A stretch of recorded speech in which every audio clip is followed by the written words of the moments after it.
Bem-vindo ao Novo Testamento em 90 dias. Leitura de hoje, Atos, capítulo 19 e 20. Capítulo 19.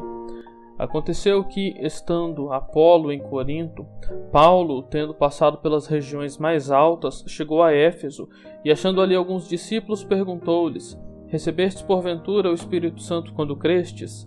Ao que lhe responderam: Pelo contrário, nem mesmo ouvimos que existe o Espírito Santo. Então Paulo perguntou: Em que, pois, fostes batizados? Responderam: No batismo de João. Disse-lhes Paulo: João realizou o batismo de arrependimento, dizendo ao povo que cresce naquele que vinha depois dele, a saber, em Jesus. E tendo eles ouvido isto, foram batizados em o nome do Senhor Jesus. Impondo-lhes Paulo as mãos, veio sobre eles o Espírito Santo, e tanto falavam em línguas como profetizavam. Eram ao todo uns 12 homens. Durante 3 meses, Paulo frequentou a sinagoga, onde falava ousadamente, dissertando e persuadindo com respeito ao reino de Deus. Visto que alguns deles se mostravam empedernidos e descrentes, falando mal do caminho diante da multidão, Paulo, apartando-se deles, separou os discípulos, passando a discorrer diariamente na escola de Tirano. Durou isso por espaço de 2 anos, dando ensejo a quem todos os habitantes da Ásia ouvissem a palavra do Senhor, tanto judeus como gregos. E Deus, pelas mãos de Paulo, fazia milagres extraordinários, a ponto de levarem aos enfermos lenços e aventais do seu uso pessoal, diante dos quais as enfermidades fugiam das vítimas e os espíritos malignos se retiravam.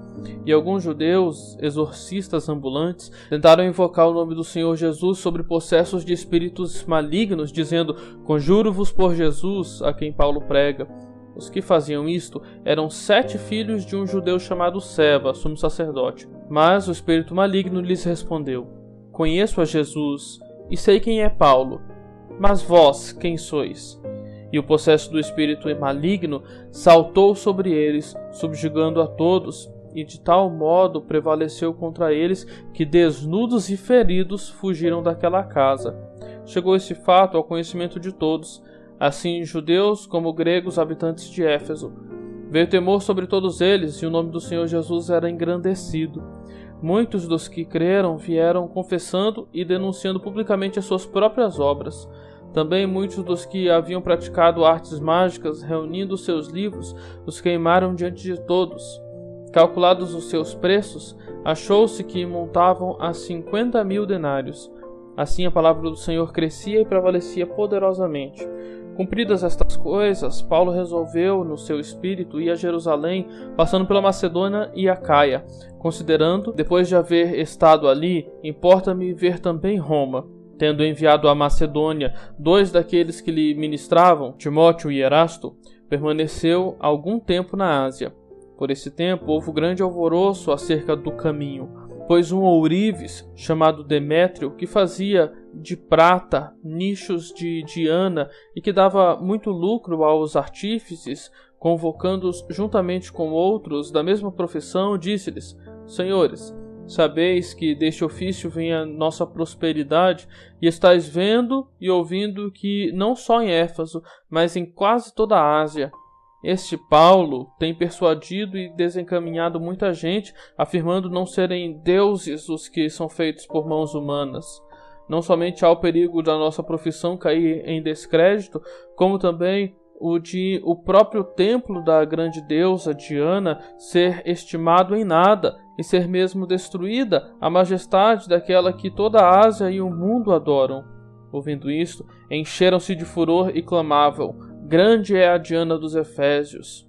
Foi a cidade tomada de confusão, e todos, a uma, arremeteram para o teatro, arrebatando os macedônios Gaio e Aristarco, companheiros de Paulo. Querendo este apresentar-se ao povo, não lhe permitiram os discípulos. Também as iarcas, que eram amigos de Paulo, mandaram rogar-lhes que não se arriscasse indo ao teatro. Uns, pois, gritavam de uma forma, outros de outra, porque a assembleia caíra em confusão, e na sua maior parte nem sabiam por que motivo estavam reunidos. Então tiraram Alexandre dentre a multidão, impelindo os judeus para a frente. Este, acenando com a mão, queria falar ao povo. Quando, porém, reconheceram que ele era judeu, todos a uma voz gritaram por espaço de quase 2 horas: Grande é a Diana dos Efésios. O escrivão da cidade, tendo apaziguado o povo, disse: Senhores Efésios, quem porventura não sabe que a cidade de Éfeso é a guardiã do templo da grande Diana e da imagem que caiu de Júpiter? Ora, não podendo isto ser contraditado, convém que vos mantenhais calmos e nada façais precipitadamente. Porque esses homens que aqui trouxestes não são sacrílegos, nem blasfemam contra a nossa deusa. Portanto, se Demétrio e os artífices que o acompanham têm alguma queixa contra alguém, há audiências e procônsules que se acusem uns aos outros. Mas se alguma outra coisa pleiteias, será decidida em assembleia regular, porque também corremos perigo de que, por hoje, sejamos acusados de sedição, não havendo motivo algum que possamos alegar para justificar este ajuntamento. E, havendo dito isto, dissolveu a assembleia. Capítulo 20. Cessado o tumulto, Paulo mandou chamar os discípulos e, tendo-os confortado, despediu-se e partiu para Macedônia. Havendo atravessado aquelas terras, fortalecendo os discípulos com muitas exortações, dirigiu-se para a Grécia, onde se demorou 3 meses, tendo havido uma conspiração por parte dos judeus contra ele. Quando estava para embarcar rumo à Síria, determinou voltar pela Macedônia. Acompanharam-no até a Ásia Sópatro, de Bereia, filho de Pirro, Aristarco e Secundo de Tessalônica, Gaio de Derbe e Timóteo, bem como Tíquico e Trófimo da Ásia. Estes nos precederam, esperando-nos em Troade. Depois dos dias dos pães asmos, navegamos de Filipos e em 5 dias fomos ter com eles naquele porto, onde passamos 1 semana. No primeiro dia da semana, estando nós reunidos com o fim de partir o pão, Paulo, que devia seguir viagem no dia imediato, exortava-os e prolongou o discurso até a meia-noite. Havia muitas lâmpadas no cenáculo onde estávamos reunidos. Um jovem chamado Eutico, que estava sentado numa janela, adormecendo profundamente durante o prolongado discurso de Paulo, vencido pelo sono, caiu do 3º andar abaixo e foi levantado morto. Descendo, porém, Paulo inclinou-se sobre ele e, abraçando-o, disse: Não vos perturbeis, que a vida nele está. Subindo de novo, partiu o pão e comeu, e ainda lhes falou largamente até ao romper da alva, e assim partiu. Então conduziram vivo o rapaz e sentiram-se grandemente confortados. Nós, porém, prosseguindo, embarcamos e navegamos para Assos, onde devíamos receber Paulo, porque assim nos fora determinado, devendo ele ir por terra. Quando se reuniu conosco em Assos, recebemo-lo a bordo e fomos a Mitilene. Dali, navegando no dia seguinte, passamos de fronte de Quios. No dia imediato, tocamos em Samos e, um dia depois, chegamos a Mileto.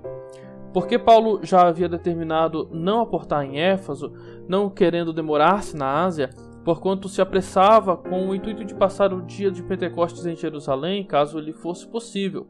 De Mileto, mandou a Éfeso chamar os presbíteros da igreja, e quando se encontraram com ele, disse-lhes: Vós bem sabeis como foi que me conduzi entre vós em todo o tempo, desde o primeiro dia em que entrei na Ásia, servindo ao Senhor com toda a humildade, lágrimas e provações que pelas cidades dos judeus me sobrevieram, jamais deixando de vos anunciar coisa alguma proveitosa e de vou-la ensinar publicamente e também de casa em casa, testificando tanto a judeus como a gregos o arrependimento para com Deus e a fé em nosso Senhor Jesus Cristo.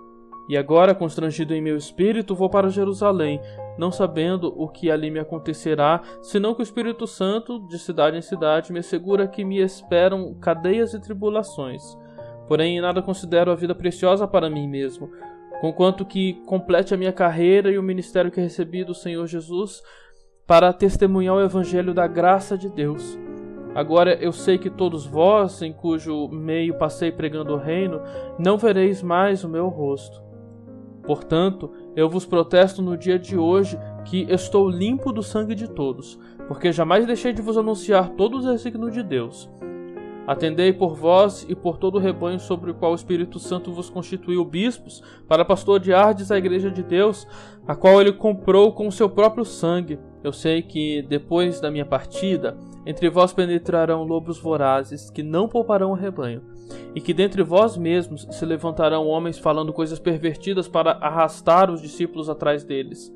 Portanto, vigiai, lembrando-vos de que, por 3 anos, noite e dia, não cessei de admoestar com lágrimas a cada um. Agora, pois, encomendo-vos ao Senhor e à palavra da sua graça, que tem poder para vos edificar e dar herança entre todos os que são santificados.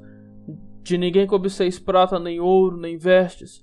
Vós mesmos sabeis que estas mãos serviram para que o que me era necessário a mim e aos que estavam comigo. Tenho-vos mostrado em tudo que, trabalhando assim, é mister socorrer os necessitados e recordar as palavras do próprio Senhor Jesus: mais bem-aventurado é dar que receber. Tendo dito estas coisas, ajoelhando-se, orou por eles. Então houve grande pranto entre todos, e abraçando afetuosamente a Paulo, o beijavam, entristecidos, especialmente pela palavra que ele dissera, que não mais veriam seu rosto, e acompanharam-no até ao navio. Tenham todos um ótimo dia.